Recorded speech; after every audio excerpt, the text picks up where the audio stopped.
Good morning. I'm Jeff Chard of the worship team.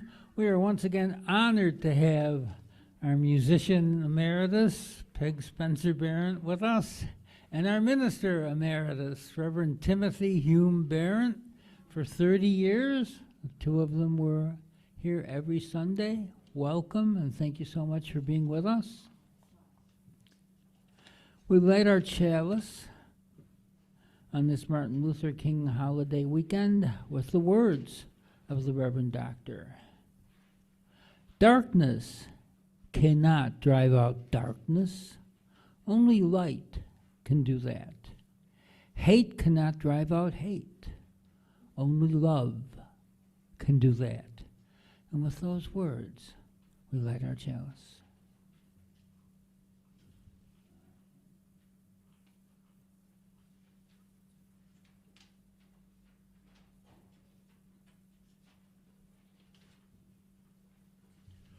Good morning.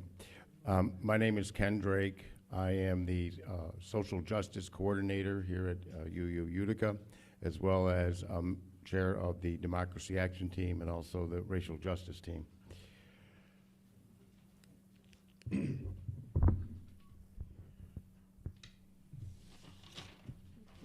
Pardon me. Welcome to the Unitarian Universalist Church of Utica. This is a church where all are welcome, all faith traditions, gender identities, double doubts and convictions, sorrows and joys. Every part of your whole self is welcome here. If you are new to the congregation, we are glad you have joined us. We would love to learn more about you and connect with you with our newsletter, if you would like. Just let us know. We also have some special guests with us this morning from the NAACP, and we're very glad that you were able to be with us this morning. Pardon me. We acknowledge that we are on the land of the Haudenosaunee, the United Tribe, and we always pay tribute to that fact at our Sunday services. Excuse me.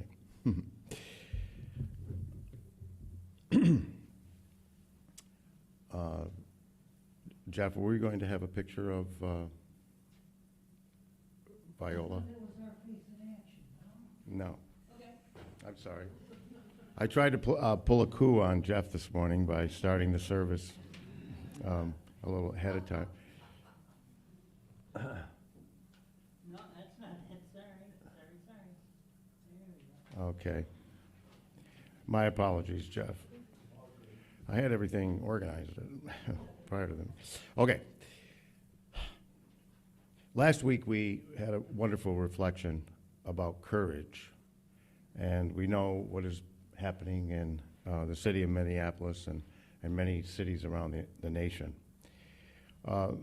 You see a picture here on the screen of Viola Liuzzo, a 39-year-old Detroit mother of 5, married to a Teamster union leader who joined thousands of people converging in Selma, Alabama for the March on Montgomery in 1965. Viola was a Unitarian Universalist, social justice advocate. Shortly after the historic voting rights march had ended on March 25th, 1965, she was shot in the head and killed by a car full of Klansmen while driving on a deserted highway. Immediately following her murder, Liuzzo became the target of a smear campaign mounted by J. Edgar Hoover and the FBI as a means of diverting attention from the fact that a key FBI informant was in the car with Liuzzo's killers. This discrediting of her name, mostly based on her gender and wholly unfounded, constituted the erasing of Viola from textbooks and public memory. Sound familiar?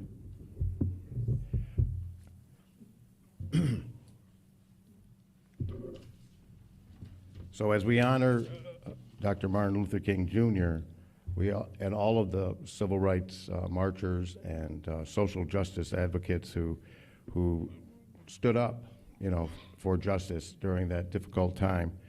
We have to remember that fight for justice is ongoing, and we're seeing that on a regular basis. This morning we have with us Hilda M. Jordan to commemorate this MLK Day holiday. She is a social equity consultant and professional speaker leading HMJ Consulting. She is a Utica native and a key figure in the leadership and strategic development of the Utica-Oneida County branch of the NAACP, particularly in economic and community revitalization. In October, Hilda was appointed interim executive director of the Mid-Utica Neighborhood Preservation Corporation to lead their Cornhill Revitalization Partnership with the Community Foundation. We'll be having Hilda come up momentarily. There are just 3 announcements. The first, we still have some office supplies that are available to anyone who wants them free. They're in the Oak Room. Secondly, we have a registration table set up in the back of the room for those of you who would be interested in joining the NAACP. Currently, we know of 4 members of this congregation who are currently members in the organization, and we are certainly encouraging other people to join. You can join in person today, filling out a registration form and pay by check. It's $30, or you can register as I did online. It's very easy to do. Talk to us afterwards and we'll give you all the details about that. It's also printed in the newsletter for those of you that received the newsletter and have checked that out under, I think it's under it's in 2 places actually. So we'll be discussing that at the end of the service. Carol Gable has an announcement of an activity that's coming up in the short term. Hello, I'm just going to remind people that we invited the congregation to join us in a common read of What If We Get It Right when we had a service January 4th. We'll be meeting after church the first Sunday in February, which is in 2 weeks, and the first Sunday in March, which is in 2 weeks, to discuss like the first part of the book and then the second part of the book. We have a reading guide because UUs across the country are all reading this together and having similar discussions and provided a guide. And it's very positive and uplifting. Will, you can attest to that, right? There's a lot of great things happening. So, and if I have a spare copy, if anybody wants to borrow it, just see me after church. Okay. Not right now. Okay, at this time, I would invite Hilda to come forward and give us some opening words.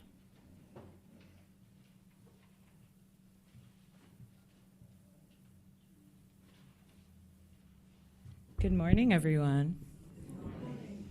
My name is Hilda M. Jordan. I am very grateful and blessed to be here with you all, and looking forward to sharing some reflections and remarks.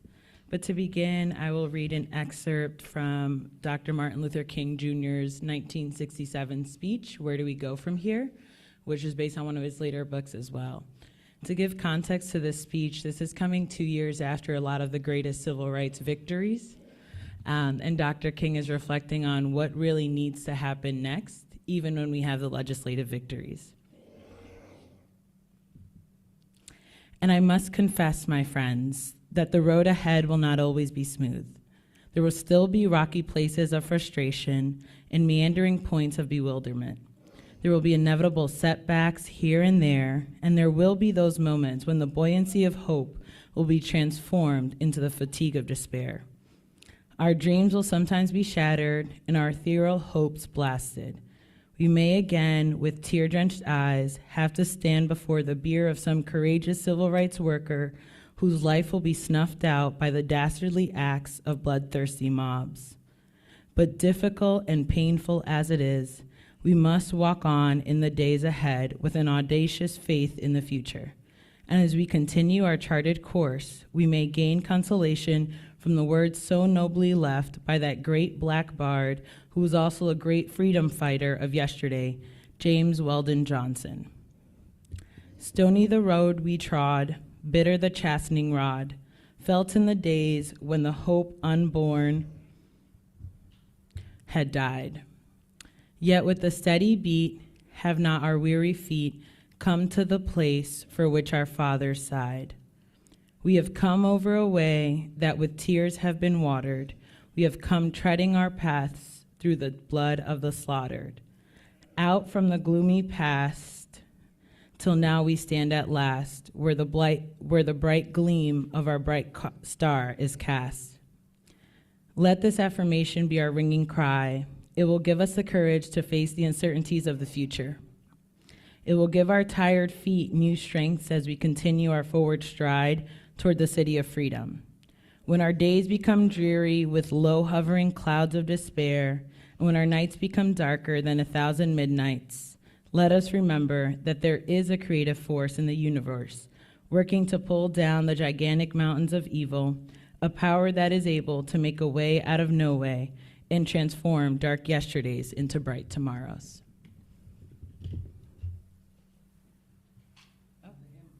Thank you. I would now like to invite those of you who are willing and able to stand for the singing of hymn 199, Precious Lord, Take My Hand.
Good morning.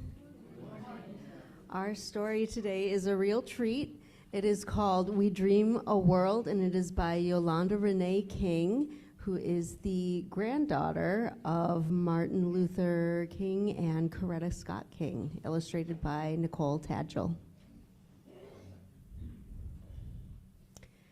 Granddaddy and Grandma, you had a dream we would be judged by what's in our hearts, not by the color of our skin. You were gone before I came into this world, but that dream and so many others lives deep inside me. Everything you believed in still shines like the brightest sunrise on a golden horizon. Many ask me, do you plan to follow in Dr. King and Coretta Scott King's footsteps? How will you ever fill their shoes? Do you have what it takes to walk their path? I hold fast to all that you stood for: peace, togetherness, harmony, and love.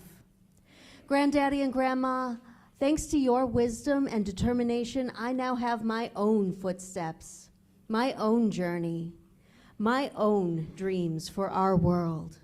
And so while I follow your example, I am also ready to lead. I am ready to walk the uncertain road from today to tomorrow. I am ready to keep my eyes on the prize that you set out before us with the power of your vision. Yes, Grandma Coretta. Yes, Granddaddy Martin. I am ready. Every day I thank you for the gifts you gave so many of us through your hard work. Because of you, I know that struggle and triumph are bigger than just me. The promise of a new day starts with me. You helped us see the dream. Now we're here to be the dream. The wisdom of your words weaves a rainbow that lights our way.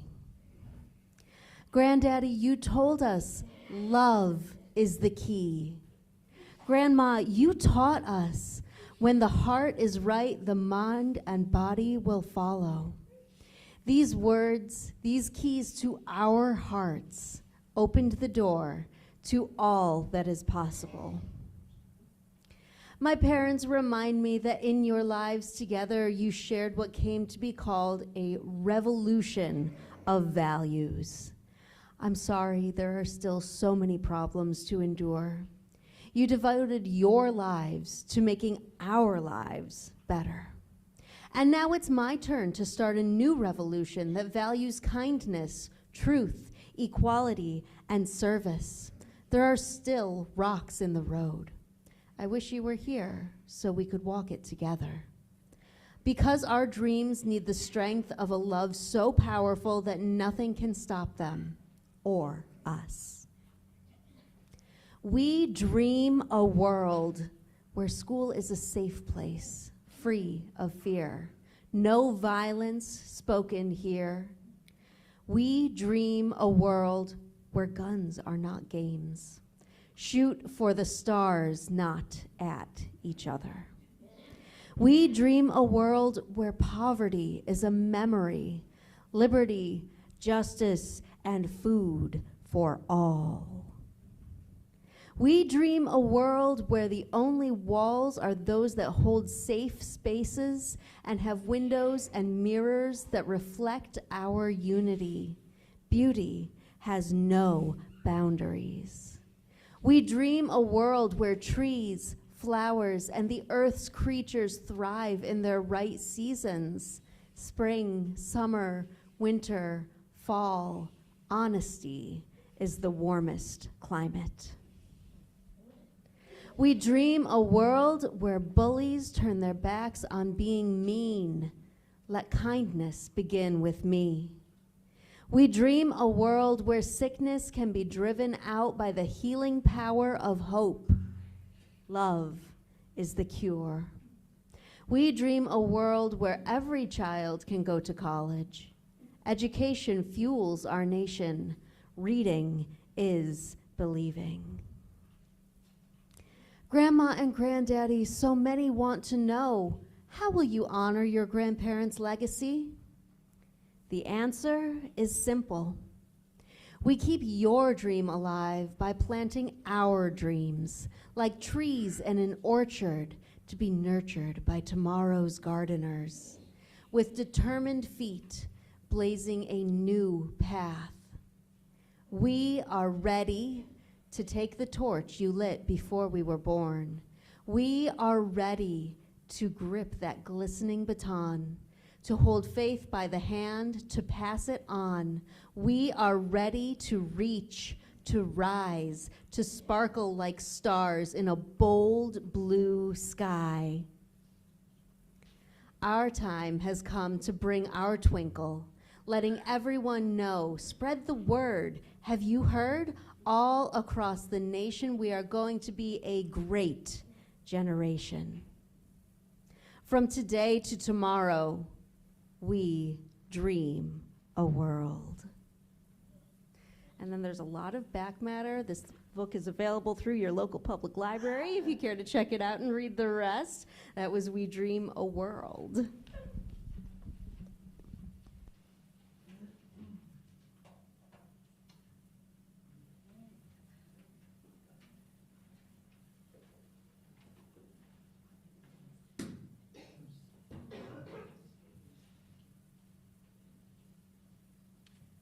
Can we give Stephanie a round of applause for that great reading?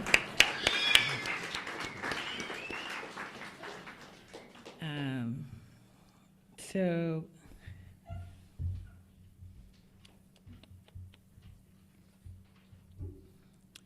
the title of my remarks today are called The Courage to Hope Through Dark Times. I want to preface this by sharing with you all I am a Utica native who very much identifies as a Christian and takes up a lot of King's philosophy from a religious background as well. For these remarks, I focus on a lot of his philosophy, which cannot be really removed from his faith, and that was able to touch across so many different religions, but was driven by what was his fundamental faith. So I put that forth as I continue to start our remarks on the courage to hope through dark times. The courage to hope through dark times is driven by my personal faith, the unjustified true belief that one, I was born for a time like this, and two, it is always working out for my good. I'm not a blind optimist when I say this, and I'm not immune to suffering. I'm not blind to the injustices, the massacres and genocides of this current moment, or the normalized acceptance of our local extrajudicial killings of those incarcerated like Robert Brooks, or those suspected like Nyamwe, the 13-year-old killed just a few years ago. I'm keenly aware of the fear American citizens and undocumented migrants alike have come to feel from unmarked Gestapo-like agents pursuing us in grocery stores. I live with the resulting trauma of a 50-year-old woman like my mom realizing that she left her ID at home, which means she might not come home. This is happening in our community, in our streets, on Bleecker. I say this because although I'm optimistic, I am still deeply unsatisfied by the network-driven financial ecosystem that rewards just the few with economic opportunity of careers, business funding, and access to decent and affordable homes. I am deeply unsatisfied, and yet I am anchored by the faith that I was born for a time just like this. I say that thinking of Audre Lorde's words, the famed lesbian warrior poet who wrote in Learning from the 1960s, that we must recognize that none of us live single-issue lives. In particular, we must recognize the interconnectedness of our sufferings and shape movements and mindsets that account for our complex, intersectional, multi-issue lives. I stand before a congregation of multi-faith believers united by that same conviction, the desire to fight against the isolation, condemnation, and injustice of discrimination and difference. We as a group are still striving to learn how to face the multi-issues affronts against humanity with power, love, and grace.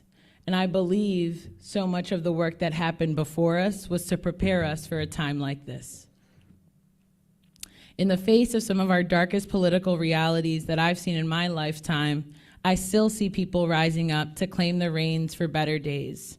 I see women and queer folks and foreigners stepping up to offices and elections that have come from decades of individual preparation and community organizing. Universal daycare in New York City, national debates about universal income, a woman governor of New York State, and a very lively political engagement scene on our Facebooks about local politics are miracles that our ancestors dreamed and prayed for. They might not seem like it, but we have to recognize that for me to be standing in a place like this at a moment like now is a miracle for which our foremothers and our forefathers and our foreparents died. I'm not romantic about the impact of our symbolic leaders and the figures we have in office, but I am grateful and empowered by the recognition that their presence reflects a consensus for change, even as we figure out the path forward. For the last 3 years, I have dedicated my life to understanding, designing, and trying to facilitate change for our communities here in Utica. My I'm Possible dream is that community members who were raised low income like myself may be able to see, build, and sustain a high quality life here. My hope is that those recruited with a little more melanin can find their people and stay. And my faith is that the powers that be are more neglectful and indifferent than they are malicious toward the needs of hundreds of Black and Latino business owners that they'll eventually work to sell instead of refinance their rental properties. My dream, my hope, my faith is what drives me to lead MUNPC. And before I discuss MUNPC's community preserving and building mission, that's the Mid-Utica Neighborhood Preservation Corporation, I want to ground this economic critique and conversation I'm having in Dr. King's work, which is phrased and tied into those readings that I shared earlier today. In Where Do We Go From Here in 1967, years after his dream and the passing of civil rights law, the then FBI identified most notorious liar in America brought to attention the economic inequality driving the continued despair and focused his work on anti-poverty work above all else. What came after the civil rights victories was the real conversation around what it would look like to achieve economic justice and how that was required for our social justice. Very specifically, he defined the necessary power to transform the ghetto and the strength for change to be the ability to achieve purpose. And in particular, he noted that this power must be moved by love to support the ability of each and every one of us to achieve our purposes. This calling, that power that needs to be organized and collected, as Dr. King noted, is not sentimental and anemic, nor reckless or abusive. That power truly is driven by love to organize collaborative economic decisions, to be inconvenienced by the support of one another, because it's a moral and human dignity and commitment that we share. As I look across this room, with the understanding that great financial threats are looming for many of us and those in our communities, I see the potential of that love and power and the people willing to organize into an answer to our current needs. I'm strengthened, honestly, by your presence and your work to have faith that it will get better, and my hopes for exactly how we can and will overcome is together. Now, to give you background in terms of why do I quote these parts of King and not the dream, and why do I get into the economic work, a key part of that is the background that I come with. Growing up here, I went on to pursue higher education at Harvard and studied so much of King's legacy that made me realize how important it is to really learn our history. Dr. King, at the time of his killing, was truly seen as a threat and a domestic terror to our country. I bring this up because some of the very thinkers, the very leaders of this moment that are asking us to see how all of our struggles are interconnected through poverty, through discrimination, through the lack of care of difference around what language we actually speak or whether or not you are a citizen of this country, needs to be driven by the same recognition of that economic tie.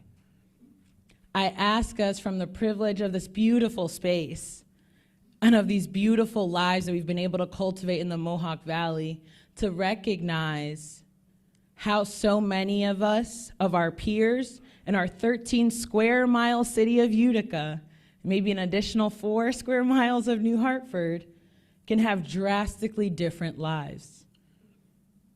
How growing up in Cornhill reduces life expectancy, increases likelihood of gun violence, has 4 to 5 times the level of childhood poverty than we do in the rest of our county. I bring these statistics to you because this is the reality of your neighbors in the same grocery store as you.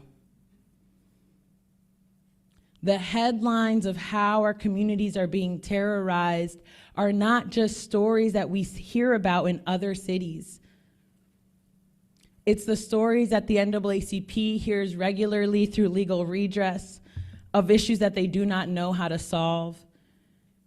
It's the women like my mom who literally called me in tears because she was being followed around the grocery store by unmarked ICE officers.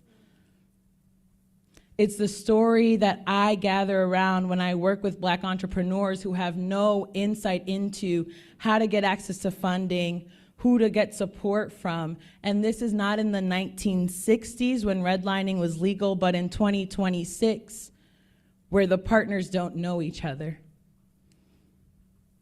I share this with you all because the urgency of our times right now is to recognize how we have lost sight of the real plight of our neighbors. It's to recognize how even in moments of comfort, we need to be able to look at the discomfort straight in the face. That's what Dr. King's legacy truly teaches us and asks us to be able to do. And that's where our power of love in action truly comes about. When we are able to witness and listen to the realities and the sufferings and the struggles of one another, to then show up to support the outcome, not based on what we may think that they need, but what it is that they're asking of us. That can help not in some long-term future, but right now. That is what gives me hope. The possibility that sitting in a room that welcomes everyone, we can truly think of what that means in our economic decisions and our political choices and in the conversations that we are or aren't willing to have and the history that we do and don't preserve. MUNPC, the Mid-Utica Neighborhood Preservation Corporation, is a historically Black organization with 46 years of serving Utica's Cornhill, downtown, and Bag Square residents. We have been providing social well-being programming, and our genesis was the Leisure Time Activity Center that was founded by Franklin Updegrove, the first Human Rights Commissioner of the city of Utica. The work to do community work, politics, and also lead in faith has been a long tradition of our community. As a pastor of St. Paul's Baptist Church, it was clear to him how we needed to improve the lives of his congregation's public safety, educational attainment, housing opportunities, and income work. He saw himself directly following in King's legacy by advocating for community centers, by advocating for access to resources within the youth community, and for the older adults as well. One of the key parts of Leisure Times that had actually started the first adult day center in the city of Utica back in the day. And I raise this up because that's a part of our legacy today. As interim executive director, my hope is to create the social spaces and community center programming that can sustain, design, and facilitate the change of helping our residents stay here. I want to be able to be amongst those young people that got to stay and not the ones who felt stuck because there was no other way. I remember wanting to come back and my mom literally screaming at me and being like, why would you do that? This is no place for you. And yet the Mohawk Valley is being beaconed as the Silicon Valley of the East, and Micron is coming, and all these opportunities are coming, and yet I'm being told to flee. MUNPC is the landowning partner of the $70 million Impact Center project in Cornhill that's poised to bring workforce development, healing and education programs, and over 100 units of housing into the area. And after years of struggling to just get the funding for the project, I'm very happy to say that we have achieved our full funding, and God willing, the doors will be open in 2027.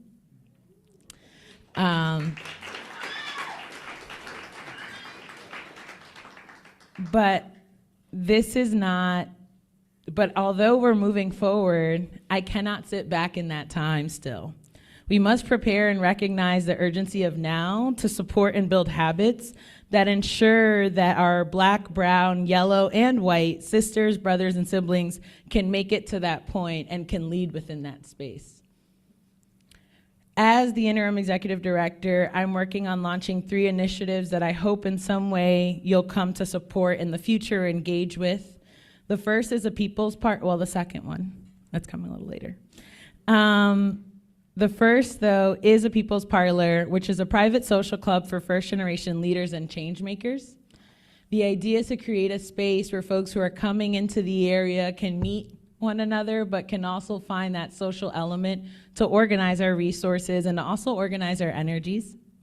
The second is to codify Utica's Black history through our Black History Month programming and a fact card deck. So this February we'll be coming out with a deck with 100 decks of 20 figures and places of Utica's Black history that's often forgotten and erased. And I share this because I want to ask just a quick check here. How many of you have ever heard of James Blackshear in the room? How many of you have ever heard of Bessie Hicks? A few less. How many of you have heard of the Cosmopolitan Center? Right? I'd ask these same 3 questions to a group of maybe 20 youth ages 7 to like 18, and I probably had across all 3 questions a total of 3 hands go up once, right? But these were the people, these were the places, these were the programs that have created the fabric of our community and the hope of our future. So through these Black history cards, through these social clubs, my goal is to be able to preserve that history, but to also recognize that we must look forward into a better future. How to create an organization, create a community that young people, that old people want to stay and bring people in to stay. How do we create a city with opportunity and hope for those that truly we may never get to meet based on the effort of those that only dreamt of us? I contextualize that in the way of what our efforts today look like to be more understanding of why we bother for inclusivity and why we talk about equity. The idea is recognizing that the problems of tomorrow need to be different than the problems of today. And it's sad to say that even 60 years after MLK's words, the economic inequality, educational disparity, differences in public safety for our communities statistically look very much so the same. And so what I ask now is, what will we do with that? I dare us to dream. I dare us to hope that it can get better and act from that place. I dare us to consider, and that's at least what I'm trying to do with some of the programming, what would it take to build and help each other right now? What could we have that makes things better, right? In a way for something we cannot see, but that we truly hope for. Because the truth is that faith is confidence in what we hope for, and assurance about what we do not see. And in order to have faith, we must be brave enough to hope. And to hope means that we are able to see the reality in front of us and dream and imagine a better future. Not in a city up in the sky or a city up on the hill, but down the street in the communities that we truly profess to care about. Because I believe if we're brave enough to still imagine and put in the creative energy to imagine how every one of us can achieve our purpose, how this current suffering and our own country's tragedies can actually be the bedrock of a better future, then I think we'll be okay. Because it is from there, from that hope, from that reality check with the darkness of what we're facing and not the avoidance of it, that we can reach out and see how we can better love one another. That we can see exactly what it is our neighbor needs, and we can respond not with what we believe we should give them, but with what we can give them towards the goals they ask. So with that, I hope that you take on some hope, recognizing that having the audacity to believe it's better is what will keep us alive through these moments and will keep us organizing into a way that we can start to really see one another and share the empathy that was, in fact, Dr. King's ways. Thank you.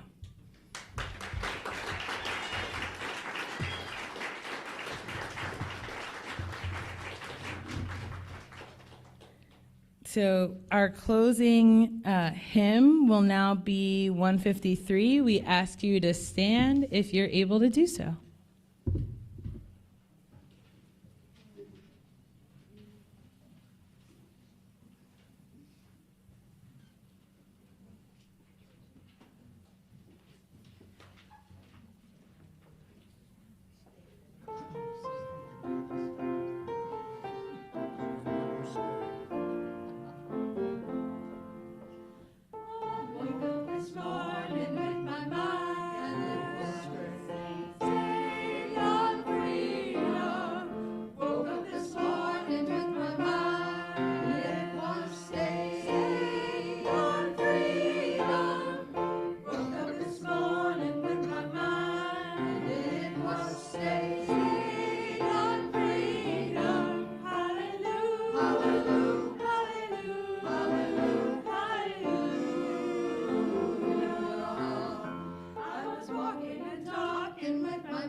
They practice every week.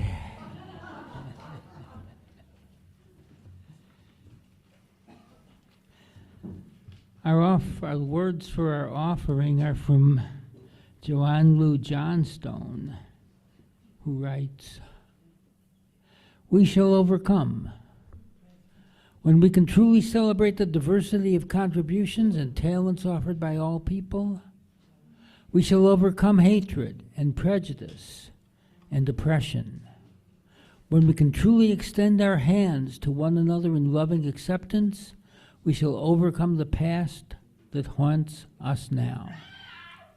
Living in peace and freedom, we shall overcome the wrongs that have happened and the debts left unpaid. Let us join together in that commitment to overcome.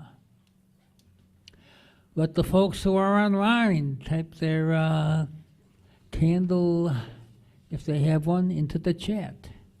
And let the offering please be taken.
And I will invite our social justice captain to rejoin us, Ken Drake.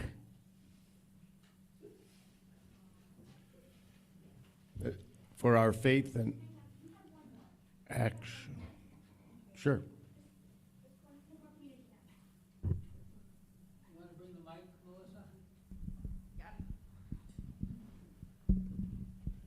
Hi, my name is Pandora, and I work in the community. And I'm the leader, one of the house managers of DDSO. This is my clients here. This is one of my staff here. And I just want to thank y'all for letting us come in with a powerful speech. I've been up in Utica for 20-some years, and I do see a big change around the community as I drive around. The homeless is a big thing. Mental health is a big thing. A lot of people don't understand mental health. My son, he's on the spectrum of mental health, my youngest, and he lives with me at home. So I know what it is, how to deal with a sick relative. And right now, I'm asking for a candle to be lit, one for everyone that's dealing with a sick family member and a piece for the community. But especially, I want another candle lit for my good worker, Nikita, and her family. Her and her son is going through health issues, and I really appreciate everything you do for these individuals, Nikita. Thank you. Thank you.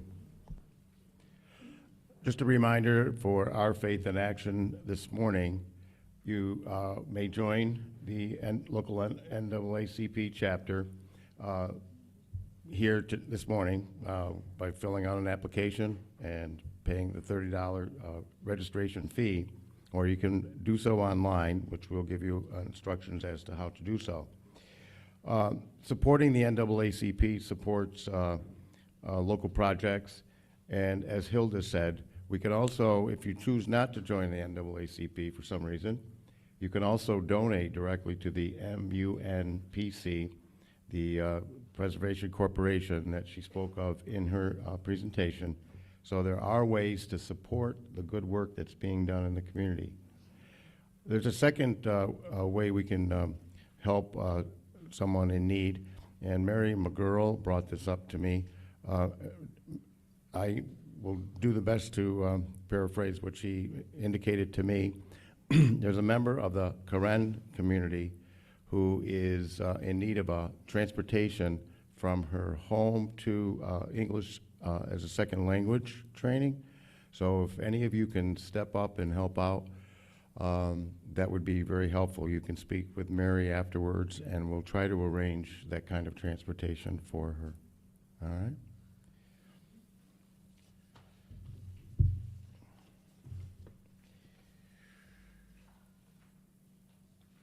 It's time now to extinguish our chalice, excuse me. We extinguish this flame, but not the light of truth, the warmth of community, or the fire of commitment. These we carry in our hearts until we meet again.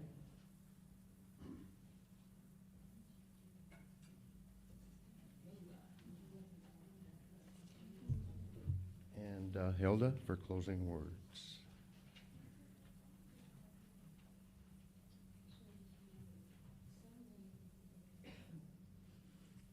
These words were first written by Audre Lorde in the text titled Learning from the 1960s. If there is one thing we can learn from the 60s, it is how infinitely complex any move for liberation must be. For we must move against not only those forces which dehumanize us from the outside, but also against those oppressive forces and values which we have been forced to take into ourselves. Through examining the combination of our triumphs and errors, we can examine the dangers of an incomplete vision. Not to condemn that vision, but to alter it, construct templates for possible futures, and focus our rage for change upon our enemies rather than upon each other. There is no such thing as a single-issue struggle because we do not live single-issue lives. Malcolm knew this. Martin Luther King Jr. knew this. Our struggles are particular, but we are not alone. We are not perfect, but we are stronger and wiser than the sum of our errors. Thank you.